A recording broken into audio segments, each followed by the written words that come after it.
It's 6:17 and time now for What's Trending. Well, a deer made an unannounced visit to a school in Springfield, Tennessee. The buck crashed through an emergency exit at Westside Elementary and got stuck inside.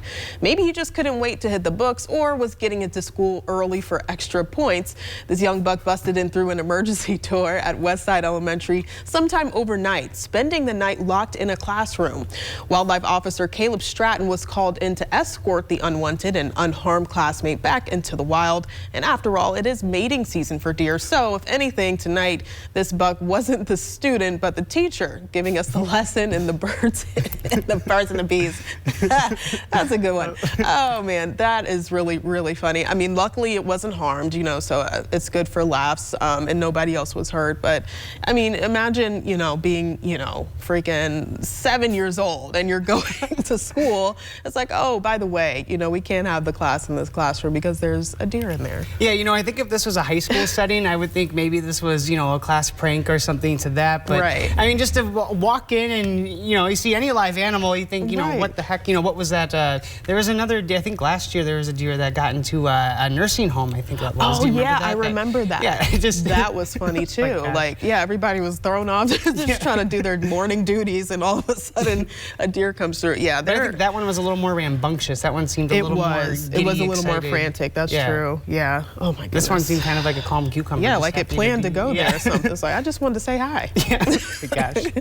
Well, now to take you a little bit of a turn here, Sierra. This story is enough to make you sick. A Colorado couple claims to have exposed a scam they call Uber vomit fraud. Ooh. It started with a pair of taking a $22 ride with the car service. After talking with customer service, they were informed the car's driver claimed one of them threw up in the back seat during the ride, even uploading a photo of the alleged evidence. That would, we'll spare you from here. Adamant they were innocent of the upcharge, they got an idea to search for the image and found the same photo on Google. The pair contacted a local news station, which says the charges were reversed.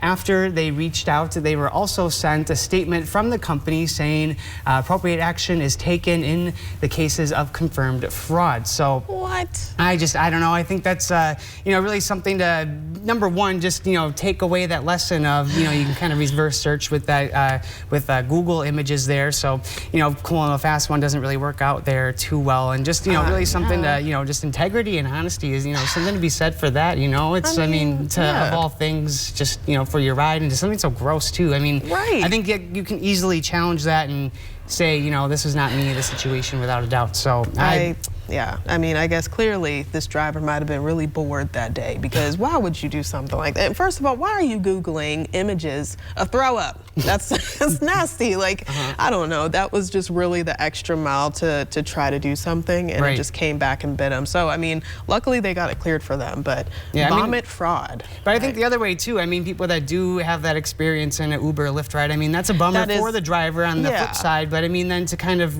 reverse roles and then try to, you know, kind of, you know, create the scam of it. It's just it's just, what are you doing? Stop it.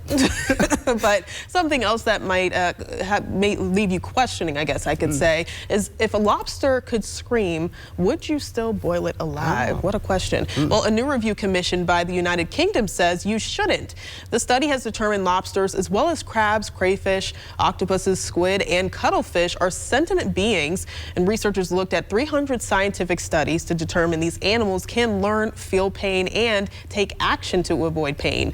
The sentient animal designation would qualify them for protections under new animal welfare legislation under debate in the UK. And if it passes, the law will establish a new committee to report on how well government decisions take animal welfare into consideration. And I, you know what, honestly, I love seafood, so this is not something I would think about. But I guess this makes sense that they can feel. I was telling our producer earlier about a story I'll never forget. At home one time, I was, I don't know, maybe 12 years old, and we would always go, especially on the weekends, to get like dozens of crabs.